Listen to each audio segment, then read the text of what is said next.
వీక్షకులందరికీ నమస్కారం. మార్చి నెలలో మకర రాశి వారికి ఏ విధమైనటువంటి ఫలితాలు కలగబోతూ ఉన్నాయో ఈ వీడియో ద్వారా తెలుసుకునేటువంటి ప్రయత్నం చేద్దాం.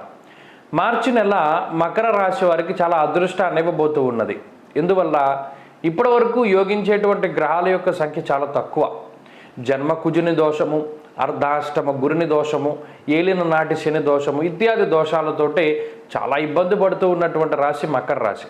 ఈ మాసంలో 15వ తారీఖు లగాయితూ కుజుని యొక్క జన్మ రాశి స్థితి తొలగిపోతుంది, జన్మ కుజుని యొక్క దోషం పోతుంది.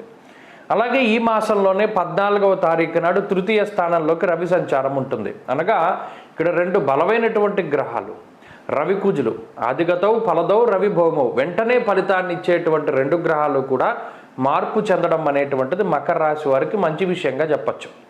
ఈ రాశికి 2వ స్థానంలో ఏలినాటి శనిగా శనిగ్రహం ప్రభావాన్ని చూపిస్తూ ఉన్నారు. సదాక్లేశం వృధావైరం సతతం కార్యనాశనం, అనవసరమైనటువంటి పనులు చేస్తూ ఉండడం, ఉపయోగం లేనటువంటి వాటికి సమయాన్ని వెచ్చిస్తూ ఉండడం, తగువులు, నిద్ర, అలసట, కోపము లేదా మాట విసరడం లాంటివి, పనులు వాయిదా వేసుకోవడం లాంటి వాటితోటి జీవితం చాలా వరకు ముందుకు సాగుతూ ఉంటుంది. అయితే ఇప్పుడున్నటువంటి పరిస్థితుల్లో ఈ కుజుని యొక్క స్థితిగతులు 2వ స్థానంలోకి మారతాయి. అయితే రవి యొక్క మార్పు ఇక్కడ ప్రభావాన్ని చూపిస్తూ ఉంటుంది. తృతీయ స్థానంలోకి రవి యొక్క మార్పు ఆరోగ్యం, నిత్య సంతోషం, బంధుమిత్ర సమాగమ అన్నది శాస్త్రం. అనగా తృతీయం చాలా గొప్ప స్థానం. ఉపచయ స్థానంలోకి రవి సంచారం ఉండడం దాదాపుగా 5 నెలల తర్వాత రవిగ్రహం యొక్క అనుకూలత వచ్చింది. కాబట్టి ఈ మాసంలో ఉత్సాహంతో కూడి ఉన్నటువంటి వాతావరణం ఉంటుంది. 14వ తారీఖుకు మునుపు ఉండేటువంటి పరిస్థితులన్నీ కూడా సాధారణంగానే ఉన్నాయి. గతంలో ఏ విధంగా అయితే ఉన్నాయో 14 వరకు ఉండేటువంటి పరిస్థితులు అదే మాదిరిగా ఉంటాయి. వాటిలో ఏ విధమైనటువంటి మార్పు కూడా ఉండదు. కొంత ఒడిదుడుకులు, ఉద్యోగంలో ఇబ్బంది, మానసికమైనటువంటి అలసట, అశాంతి, జాడ్యము ఇవన్నీ కూడా ఈ 14 వరకు ఉన్నప్పటికీ 14వ తారీఖు దాటిన తర్వాత మాత్రం చాలా ఉత్సాహంగా ఉంటుంది. ముఖ్యంగా రవి యొక్క మార్పు జరిగిన తర్వాత, కుజుడి యొక్క మార్పు జరిగిన తర్వాత ఏదో ఒక తెలియని మానసిక ప్రశాంతత ఉంటుంది. ఏ పనైనా సరే మనం చేయగలం అనేటువంటి ధీమా వస్తుంది. కొన్ని సందర్భాల్లో సాహసోపేతమైనటువంటి నిర్ణయాలు తీసుకుంటారు. ఎలాంటి పనినైనా సాధించాలి అనేటువంటి పట్టుదల ఉంటుంది. అలాగే కొన్ని రకాలైనటువంటి ఇబ్బందులు, రుణబాధలు కానీ లేదా శత్రుబాధలు కానీ లేదా మీ మీద వచ్చినటువంటి నీలాపనిందలు కానీ లేదా మరి ఇతరత్ర మిమ్మల్ని కృంగదీసేటువంటి సమస్యలు, మీకు భారంగా అనిపించేటువంటి విషయాలు ఏవైతే ఉన్నాయో వాటన్నిటినీ కూడా ఒక్కొక్కటిగా తగ్గించుకుంటూ వస్తారు. దానివల్ల ఈ మాసం చివరికి వచ్చేసరికి చాలా వరకు ఫ్రీ అయిపోతారు.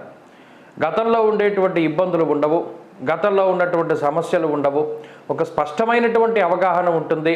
ఏ విషయం పట్ల ఎలా స్పందించాలి, ఏ విధంగా ముందుకు వెళ్ళాలి అనేటువంటి విషయాల పట్ల స్పష్టమైనటువంటి అవగాహన ఉంటుంది. అలాగే మానసిక పరివర్తన ఇవి అన్నీ కూడా జరుగుతాయి. మనిషిలో మార్పు వస్తుంది. గతంలో ఉన్నటువంటి మైండ్ సెట్ ఉండదు, ప్రవర్తనలో మార్పు వస్తుంది. ఈ రకంగా ముందుకు వెళ్ళాలి, ఇలా మాట్లాడాలి, 10 మందితో ఈ విధంగా మెలగాలి అనేటువంటి అనుభవపూర్వకమైనటువంటి జ్ఞానం కలిసి వస్తుంది. అలాగే కుటుంబం యొక్క సపోర్ట్ దొరుకుతుంది. గత కొద్ది కాలంగా కూడా కుటుంబం ఎప్పుడైతే మీకు ప్రతికూలంగా ఉన్నదో, మీరు చెప్పినటువంటివి చేయకుండా మీకు ప్రతికూలంగా మాట్లాడుతూ ఇలా ఎప్పటి వరకు అయితే ఈ కుటుంబం మీకు ఇబ్బందికరంగా ఉన్నదో అవన్నీ కూడా సర్దుబాటు అవుతూ ఉంటాయి. కుటుంబం కూడా మీకు సహాయ సహకారాలను అందించడం, మిత్రులు, సన్నిహితులు వీరందరూ కూడా మీ శ్రేయస్సును కోరుకుంటూ ఉండడం, మీ వెనకాల నుంచుంటూ ఉండడం ఇటువంటివన్నీ కూడా మకర రాశిలో చూడవచ్చును. అంతేకాక ఆర్థిక సంబంధమైనటువంటి వ్యవహారాల్లో విజయం. గతంలో 10 రూపాయలు సంపాదిద్దామని మీ టార్గెట్ పెట్టుకుంటే 5 రూపాయలు వచ్చినటువంటి తరుణంలో ఇప్పుడు మీరు అనుకున్నటువంటి టార్గెట్కి రీచ్ కాగలుగుతారు. అనగా 10 రూపాయల సంపాదన వస్తుంది అని ప్రయత్నం చేస్తే ఆ 10 రూపాయల సంపాదన అందులో దొరుకుతుంది.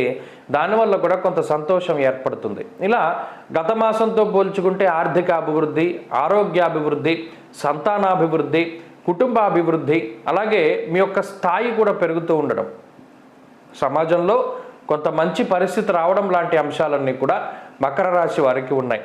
ఇవన్నీ ఎందుకు జరుగుతున్నాయి? దోషభూయిష్టమైనటువంటి స్థానాల నుండి గ్రహాల యొక్క మార్పు, కాబట్టి అది కలిసి వస్తుంది. అయినప్పటికీ ఈ మాసంలో తీసుకోవాల్సిన ప్రత్యేక జాగ్రత్తలు ఏంటి అంటే, మాట మాట్లాడేటప్పుడు చాలా జాగ్రత్తగా ఉండాలి. అలాగే వాగ్దానం చేసేటప్పుడు ప్రతి విషయాన్ని దృష్టిలో పెట్టుకోవాలి. సంతోషంగా ఉన్నప్పుడు వాగ్దానాలు చేయకూడదు, బాధలో ఉన్నప్పుడు నిర్ణయాలు తీసుకోకూడదు, కోపంలో ఉన్నప్పుడు ఎవరిని కూడా దూషించకూడదు అనేటువంటి విషయాలను దృష్టిలో పెట్టుకోవాలి. భూ సంబంధమైనటువంటి లావాదేవీలు మాత్రం కొంత వెనక్కి వెళుతూ ఉంటాయి. అలాగే కోర్టు కేసులు కానీ, ప్రభుత్వ సంబంధమైనటువంటి వ్యవహారాలు కానీ, ప్రభుత్వం నుండి మీకు రావాల్సినవి ఇవన్నీ కూడా కొంత వెనక్కి వెళ్ళడానికి అవకాశాలు ఉన్నాయి. ఉద్యోగ పరిస్థితులు చాలా బాగున్నాయి. ఉద్యోగంలో ఎదుగుదల ఉంటుంది. ఉద్యోగంలో ఉన్నతమైనటువంటి స్థితికి చేరుకోవడానికి మీరు చేసేటువంటి ప్రయత్నాలు ఫలిస్తూ ఉంటాయి.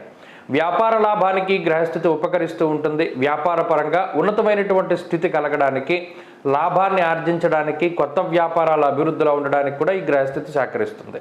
విద్యార్థులకి కాలం చాలా బాగున్నది. దూర విద్య, విదేశీ విద్య, పోటీ పరీక్షలలో విజయాన్ని సాధించడానికి అవకాశం ఉంటుంది. చదువురులకి ఏకాగ్రత పెరుగుతూ ఉంటుంది. స్త్రీలకు ప్రత్యేకించి ఈ గ్రహస్థితి ఆర్థికాభివృద్ధిని కలగజేస్తుంది, మానసిక ప్రశాంతతని ఇస్తుంది. అన్నింటా కూడా విజయాన్ని సంప్రాప్తం చేసేటువంటి విధంగా ఈ మాసంలో మకర రాశి వారికి ఫలితాలు రానున్నాయి. మకర రాశి వారు ఈ మాసంలో మరింత అనుకూలమైనటువంటి ఫలితాలను సాధించడానికై ఆంజనేయ ఆరాధనే అధికంగా చేస్తూ ఉండాలి. ముఖ్యంగా ఆంజనేయ ఆరాధన వల్ల ఆకస్మికమైనటువంటి సమస్యలు, భూతప్రేత పిశాచాది బాధలు, అలాగే నరఘోష ఇవన్నీ కూడా తగ్గుముఖం పడతాయి. మకర రాశి వారికి ఇవి చాలా ఎక్కువగా ఉన్నాయి కాబట్టి ఆంజనేయ ఆరాధన చాలా మంచిది. ఆంజనేయ స్వామి సింధూరాన్ని ధరించడం ద్వారా ఈ